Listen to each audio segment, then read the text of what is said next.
Vamos falar mais sobre os seus direitos? Hoje é terça-feira, dia de tirar dúvidas no Bom Dia DF. E aqui no estúdio já está o nosso comentarista Luiz Felipe Coelho. Bom dia, Luiz. Bom dia. Vamos à pergunta do Alexandre Menezes. Ele é morador de Taguatinga. Ele diz o seguinte, que ele está comprando uma casa financiada pela Caixa Econômica e neste processo ele está usando apenas a própria renda, porque o problema é que a esposa dele está com o nome no SPC e ele quer saber se isso pode atrapalhar a concessão do financiamento. Bom dia, Camila. Bom dia a todos. Na verdade, não recomenda muito. Nós temos já de início uma negativação do SPC da esposa do interessado na aquisição de um imóvel.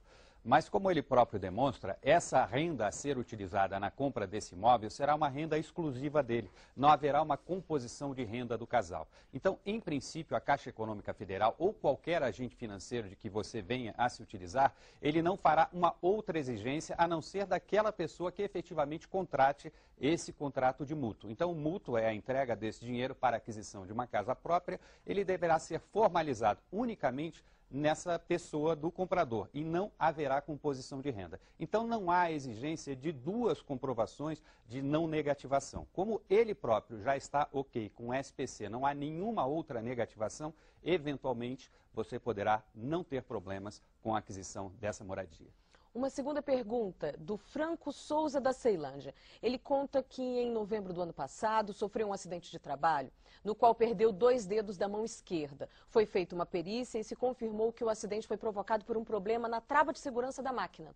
Ele pergunta se, além do INSS, a empresa também deve indenizá-lo. E ainda, se esta indenização será por cada um dos membros amputados ou pelas consequências do acidente, já que ele é canhoto e está impossibilitado de escrever.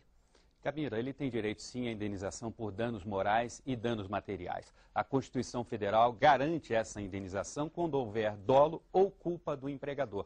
E essa indenização, ela se cumula à indenização paga pelo Instituto Nacional de Previdência Social, pelo INSS. Então você poderá ter sim esse seguro do INSS e ao mesmo tempo pleitear em ação de acidente de trabalho contra o seu empregador uma ação de reparação de danos por conta deste acidente. Então aí nós teremos contemplados uma indenização primeiro por danos materiais que vão envolver o quê? A perda da capacidade laborativa. Tudo que envolver aquela diminuição do potencial laboral do trabalhador será remunerado, será devolvido, será recomposto em função deste dano material que será apurado em juízo. E, ao mesmo tempo, quando você fizer esse pedido na ação judicial, você terá também um pedido de danos morais, que é aquele dano eventualmente havido, e no caso provavelmente houve, em função daquela potencial ofensa à própria personalidade. Então, quando ocorrer essa ofensa a atributos importantes da personalidade, o juiz vai indenizar este dano moral. Eventualmente também ele vai considerar qual é a dimensão desse dano estético e vai fazer uma valoração. Essa valoração, tanto do dano moral quanto do dano material, será feito por um perito em juízo e aí você terá direito à percepção de todos esses valores ali encontrados. Agora o caso do Antônio, ele é morador de Lusiânia. Ele diz que o filho recém-nascido do irmão foi diagnosticado com um sério problema de saúde, necessitando de internação na UTI. E a mãe trouxe o bebê para Brasília e o internou em um hospital particular. A conta da UTI já está em R$40 mil e os pais não têm como pagar. Antônio quer saber se o Estado pode ajudar no pagamento desta conta, já que o bebê não pode ser transferido da UTI. Bom, Camila, eu acho que o procedimento inicial dele não se mostrou o mais adequado. Acho que ele primeiro deveria ter procurado o Ministério Público. O Ministério Público tem uma conduta de determinar a internação em hospitais particulares quando não houver espaço no hospital público, em UTIs. Então, se ele tivesse ido ao MP, ao Ministério Público, ele conseguiria certamente uma autorização judicial para internar o filho ou o filho do irmão num hospital particular. Ele não fez isso. Não, foi direto no hospital particular.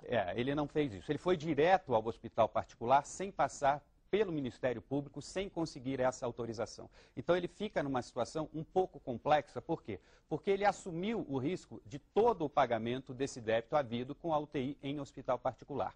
Mas é claro que ele pode ter uma outra alternativa. Se ele foi a esse hospital movido por um estado de necessidade, por um estado de perigo, e sabia que ele, em princípio, poderia arcar com todos os valores dessa internação, ele pode, depois de verificar a onerosidade excessiva, o gasto excessivo, pedir a anulação judicial desses pagamentos. Então a questão é, ele, de boa fé, se dirigiu a um hospital particular para resguardar a saúde de uma pessoa. Então a gente chama isso de estado de perigo. Em função desse estado de perigo e demonstrada a boa fé, ele pode requerer em ação judicial a anulação desses pagamentos. E aí o hospital público é que deverá tentar se ressarcir da rede pública de saúde. Luiz Felipe, muito obrigada pela sua presença hoje.